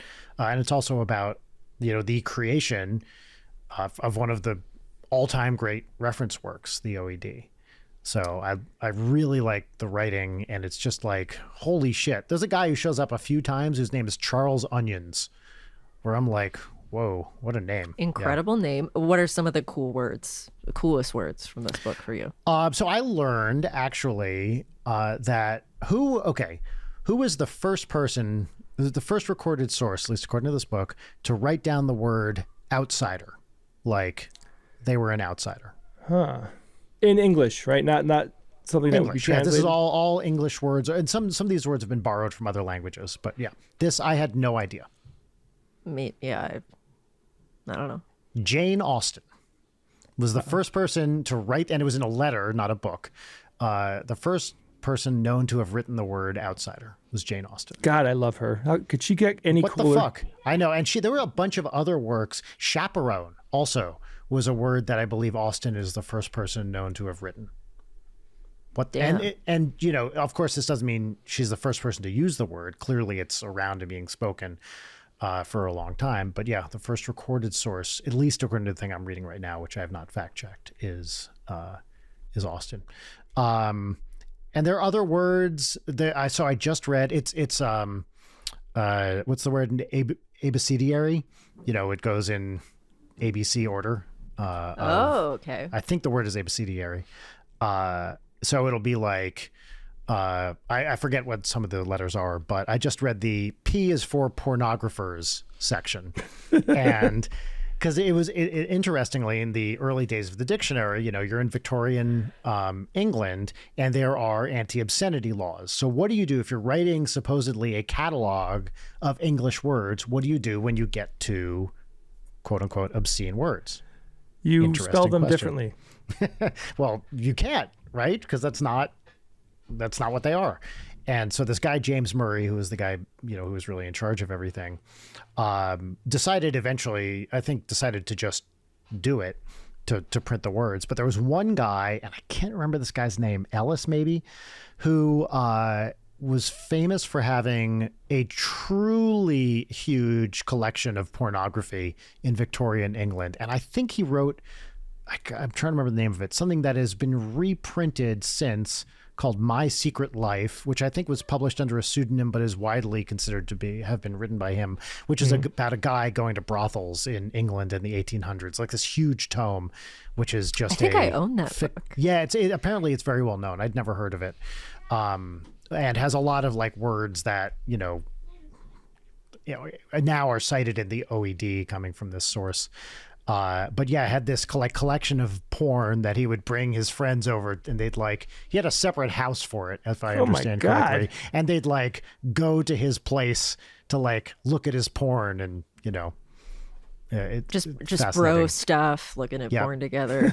Oh my God. Yeah, just bros looking at porn. I just read the Q is for Queer section, which are about some of the queer contributors. It's just, there are all these people that show up. There's one guy who's a contributor who's the main dude, Murray, thought he was corresponding with a doctor at an asylum. Turns out the guy was an inmate who was there and just had nothing better to do but read books and send words into the dictionary. Really, really cool book. So yeah, that's what's popping for me. Now it is time for our final segment, which is 3 parts gratitude exercise, 1 part petty grousing. And the name of the segment is Peaches and Lemons, and the theme song goes right here. Peaches and Lemons. Peaches and Lemons. That was the theme song for this segment. Now it's time for us to share our lemon, which is our petty grievance. I will go first because I just always have these. When I am not in the shower, I hate the idea of a shower. Once I am in the shower, the outside world is cold and miserable. Layden, you and my daughter both. I don't know how to. I always forget. I forget. Mm-hmm. That's mine. Just can I please get it together and stop behaving like a drunk toddler with a gun? Well, why can't the ambient temperature outside the shower be exactly equal to the temperature that you feel when covered with warm water? That's what you really want, because it's that turning off the water. By the way, this is exacerbated when you're getting out of a bath. It's so much worse getting out of a bath than getting out of the shower. Yeah. But yes, because it's already gotten kind of cold. I mean, this is part of why my ideal shower is super duper hot, and then for the last 2 minutes, extremely cold, because then it's just, when you get out, the ambient temperature is nicer than freezing cold water. And also, it's better for your hair, apparently. And it feels really good. The super hot right into super cold, and putting your full head under and feeling it go to the cold is one of the best feelings ever. Do you do this? Yeah. Wow. You got to be careful about taking a super hot shower, though, because it really does take a lot of the oils out of your hair and skin that you need.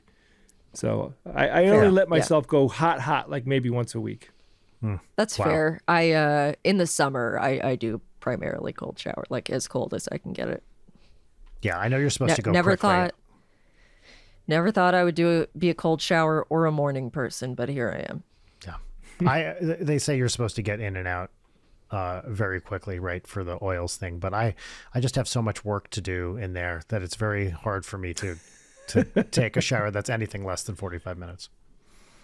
Understandable. Who has a lemon? I've got one. I'll go. I have a child, as some of you may know.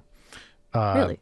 And now one night a week, she's up till 11:30, just laying in her bed, not able to sleep. And this poor kid, it's like, I just don't know what is going on. And maybe it's, she's almost 11, so her brain chemistry is maybe changing. Maybe it's a growth thing. Maybe she's just, I don't know. But it's like, she doesn't like it. We don't like it. I just want this, and generally when she's asleep, she's a really good sleeper, but getting to sleep, she's just got such an active little brain that never stops. It's very hard to figure out how to help this kid get to sleep. Can kids take melatonin? Yeah. Yeah, they can for short stints. But Brian, have you considered sleep hygiene? Sleep hygiene actually is very effective. We do that. We've tried. We're not super draconian about it, but we're not doing screens and stuff like that. We're reading books, and it's like I think we're pretty. I wouldn't say we're great. I'd say we're pretty good at that. I will say we could be a little bit more consistent with sleep time, but she goes to bed within half an hour of the same time every night. Yeah, that's fine. Having like a ritual along with the sleep hygiene before I was on medication that knocks me out. I've been a lifelong insomniac. Yeah. And when I was around that age, I had the same thing where I thought that it took 3 hours to go to sleep, and I thought that everybody was like that. Yeah. So, and I was like that. I was staying up. I've always been a bad sleeper. And when I was a kid, certainly in high school and probably even younger, maybe 12-ish, I remember doing a thing where I would hear we had a 2-story house, humble brag. And I would hear my parents coming up the stairs to go to bed, and I would turn out my light because I was reading, wait for them to pass my room so they wouldn't see it, then hear their door close, and I'd turn on my light again and keep reading. Because that's just how my brain was. Why I just couldn't go to sleep. And I think, unfortunately, Audrey maybe has that same thing. So, yeah, I just feel bad for her. Last night was one of those nights, and she was so tired and grumpy this morning. Crying and all this stuff. It's like, poor kid. Exercise. I was thinking about this over the weekend. I think she does need to get more exercise. Let's get a treadmill and have her do a half hour, we have a treadmill and she uses it sometimes. They're running a mile for school, so she wants to like kind of train for it. But running a mile for school. I know. My most hated school thing. Tell me about it. Did you have to do, Leighton? I know you had to do this, Jay, because we're close to the same age. The president's physical fitness test. Oh yeah. The fucking shuttle run. Fuck that shuttle run. Who does a shuttle run? The dumbest thing that anyone's ever done. Pick up the 2 little blocks. And like fuck are we doing? consistently ending with the longest time or just completely blowing that. Oh my God. And then having to do the mile run every week was so dreaded. And then they yell at you if you're not running fast enough. Yeah. Awful. I was, a pretty big kid and not athletic at all. And that was just an exercise in humiliation doing it. Because then they show you where you are in the percentages. And I was always like at the bottom for literally everything. And it was just like, it was so demoralizing. And there was no it didn't seem to be about helping you improve. It seemed to be about shaming you if you weren't good at it. I would use any excuse to get out of it. And also they're like, I'm on my period. When you're in middle school and like the gym teachers are men, you got to get away with it. Yes, that's right. Well, I could tell you what's worse about a gym related thing. Is this your lemon? No, but it could be. Right. I mean, shirts and skin. I hated taking my shirt off so bad. It like I would freak out inside every time I knew that there was going to be like a us versus them scenario in gym because I never wanted to take my shirt off. Yeah, no, same. But my lemon is this, guys. And I'm really showing my age and the fact that your brain absolutely does change when you get into your 50s. It infuriates me when I fill my car up and then I drive a mile down the road and I see that I could have got it for 30 cents less a gallon. It makes me want to fucking scream when I see that. Yeah. And I immediately get mad at Trump. I don't know why. I just get mad at him. I mean, that's a pretty easy thing to do. But yeah, I totally get the gas thing. And I don't know, right around the corner from my house, there's a gas station that's always expensive. And if I fill up there, I'm fucked. And if I go right down the block, it's like, 20 cents cheaper. But I agree. It's Trump's fault. It is. He did that. All right, now it's time for Peaches, which are 3 nice, exciting, or good things that have happened, are going to happen, or whatever. Would either of you like to do your Peaches first? Yeah, I can start. Peach number 1 for me is with the family. We have been watching Hong Kong action movies. And so we watched, okay, the first one we watched is not a Hong Kong action movie, but I thought it was a good introduction to Jackie Chan. We watched Rush Hour, which was fun. And then we watched Police Story, a Jackie Chan classic. And then Rachel was at a thing with some friends over the weekend, and Audrey and I watched Shaolin Soccer, which is a Stephen Chow movie. That sounds awesome. She loves them. Shaolin Soccer is, all these movies are like nuts to various degrees. The Jackie Chan stunts are truly incredible. Yeah. I mean, the what that guy does to his body is just nuts. But Shaolin Soccer has like a bunch of like crazy special effects. It's really fun. But Audrey just loves these Hong Kong movies. So my peach is this. Wait. I'm doing 3, and then three. then We each do I got 3. Okay. Yes. Peach number 2. I'll just say I'm getting ready for next NSP tour, and I'm really diving into the music this week, and it's really fun to do that again, revisit these songs, and like really get into the guts. Bunch of stuff we've never done before. We're doing one thing I think people are going to be very, very excited about. It's something I've wanted to do for a long time on tour. I don't want to say what it is, but it's pretty involved from a musical perspective. Ooh. And my final peach, we already talked about it. I'll just say it real quick. It's not a con coming up in May, and I can't wait to be out there with you, Jay, and everybody else we work with, and everyone else who's coming. So those are my 3 Amazing. peaches. All right, Jay. All right, so my first one is that I lost 6 of the most hardest earned pounds of my life over the past 4 weeks, approximately. It took such a huge calorie reduction that it scared me. Because, as you get older, your metabolism slows down. But I did it, and I'm very happy, and I can see it and feel it. It's one of those, like, I'm going to continue doing it, but I feel like I've already succeeded, so that's great. Cool. Congratulations. Yeah. Thank you. It means a lot. So anyway, the second one. This might not be impactful to you guys, but if you get it, you get it. I had the best grapes of my life last week. Hell yeah. I loved fruit. I'm a huge lover of fruit. I pretty much like all of it, except certain types of pears, but that's a different story. Which types? Okay, these names. So I found out about these super expensive grapes that you can mail order, and they're like $120 for a small batch of these grapes, right? So I was like, wow. I always want to try them, whatever. And unfortunately, I didn't do it. I'm not gonna spend $120 to eat fruit. So anyway, about 2 weeks ago, I find these awesome, big, beautiful looking grapes in the supermarket. It's the middle of winter, so I'm like, yeah, these are definitely not local grapes. They were from Peru. Red or green? Green. I like them both, but these grapes looked so freaking good. So I'm like, all right, I'm going to do it. They look great. I cannot tell you how amazing they were. Like, why can't all fruit be like this? Like, why don't they just make the best one and then just give the seeds to everybody and let them all grow the amazing fruit so everyone can actually have a better life? So anyway, they were so good. I went back to the store 2 days later, and they were all gone. But I got them, and I ate the whole bag by myself. Nice. Anyway. The trick with that stuff is not letting your kids get at them. Oh, yeah, no chance. Not when they're that good. That's good. No. A nice crispy chilled grape is just one of the most beautiful things in the world. Thank you for saying Freeze that. them. Frozen green grapes. I love frozen green grapes. Yeah, I've tried it. The texture gets me on the frozen ones. Oh, I like prefer. them. No, I like it when you put it in your juicy. mouth. It's frozen. You put it in your mouth, and then it warms up a little bit and gets a little mushier. It's fucking great.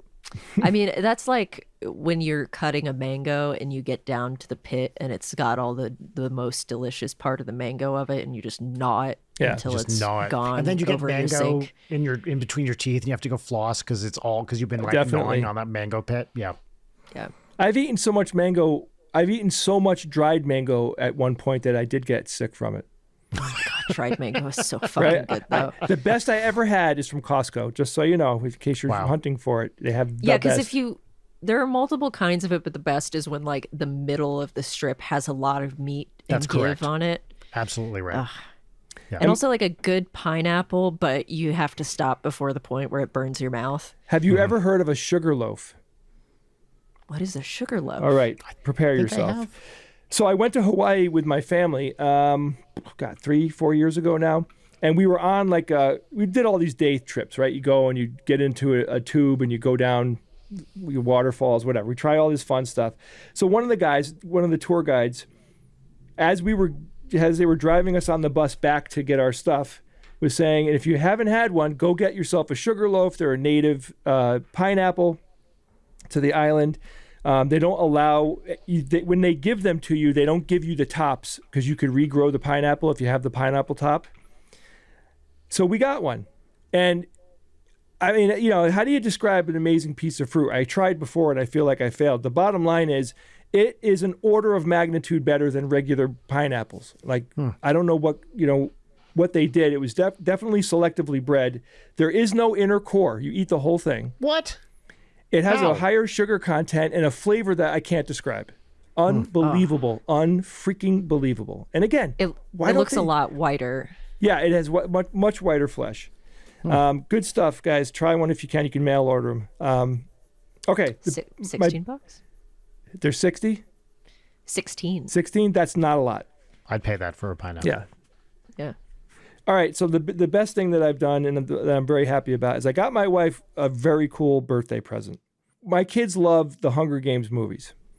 And, her birthday's coming up next week. So a couple weeks ago, we're watching the movie again, and it's the second movie in the series, and there's this cool scarf body thing that the main character is wearing at some point. She's out hunting and she's wearing it, and it's really cool. It was a really cool design. Never even seen anything like that before. So my wife goes, "Oh my God, I love that!" Of course, I'm like, "Holy shit, her birthday's coming up! Let me check the internet." So I do an extensive search. I find this woman on Etsy that makes an even better version of this thing as far as my eye is. The one in the movie is really cool, but hers looks a lot more wearable and a lot more livable. It just has a better vibe to it. So I got it for her. It was expensive, but I'm like, it was one of those opportunities. Yeah, not only is she worth it, but it was I have to. Now that I know that it exists and I know that she really was into it. She brought it up 3 times. Yeah. Also, for context here, Leighton, Jay's wife, Courtney, fucking rules. Yeah. And is just a genuinely awesome and cool person and very, very talented. She's way cooler than me, for sure. That is definitely true. Yes. Cool. Well, those are some great peaches. I will do mine very quickly. So my first peach, this might have been my peach recently, and I just always forget everything that happens in this episode the moment the recording stops. But Choco Rooms, it's one of my favorite little treats. I think you did talk about that. I don't know. But yes, they're very good. I'm saying it again because I've been eating so fucking many of them lately. They're just the perfect snack. I like them better than Pocky, which Pocky is great, but I think the chocolate to biscuit ratio is so much better on the Choco Rooms. And it's I agree with that. Mushrooms. Yep. My second peach is that I'm hanging with Aaron and Jory and Harry tonight, which I'm very excited about because I have not seen human beings that aren't gas station clerks in weeks, because my life's very exciting. Yes. My third peach is that I had this Galaxy Flip as my phone for 3 or 4 years, and I finally upgraded because I paid it off. And now I have the Galaxy Fold, which is a little tablet on the inside. Very cool. It's amazing. It's so great. And there's a split screen keyboard on the inside. And as a split keyboard enjoyer, it's great to have it on my phone. So the Galaxy Fold is awesome and I'm babying it. But I was really shocked by the durability of this thing. I waited for smartphone fold technology to work for years because the earlier versions seemed iffy and they've been refining it now. There's a foldable Pixel, there's a foldable Razor. I'm so impressed with it. And for people who worry about the crease, you do not see it. It completely disappears when you're so used to using it. And especially the form factor of the Flip, the newer one has a much bigger screen on it, which I didn't like, but it gets you to use your phone less because this front bit is like a little pager. And as a woman, you can fit it in your fucking pocket. Yeah, that Nice. is something. That is the shit when we were kids. That seems the infinite future. That's Jetsons level tech. Without a foldable doubt. Screen. Are you kidding? The amazing. first Also- time I saw that folding technology, I was like, what? How could they possibly have done it? You know, and I like those moments. Yeah, and like the front, because phones are so big now, it's really skinny, which is exactly what I wanted. So it's nice. Yeah. Those are my peaches. And that means that we're at the end of the show. Jay, so wonderful to talk to you again. Thank you for your time with this real monster of an episode length, because we could just keep going forever.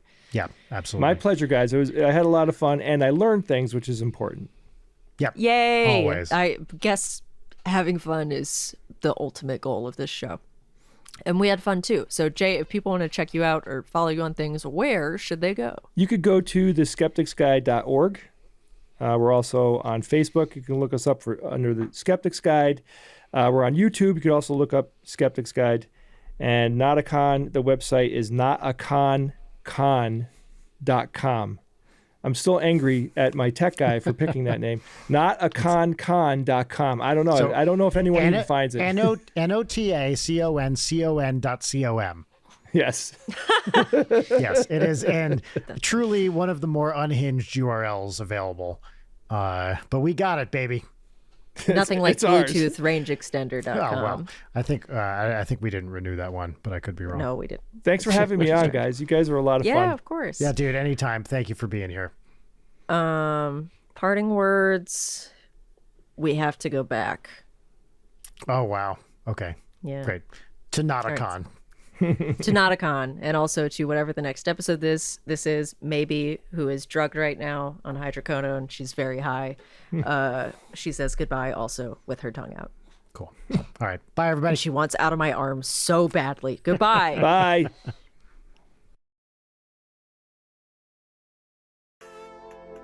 Late Night is produced by Brian Wecht and Leighton Gray. Sign up for our Patreon at patreon.com/LeightonNight. Follow us on Twitter at @LeightonNight, on Instagram at @Leighton_night, or email us at leightonnight@gmail.com.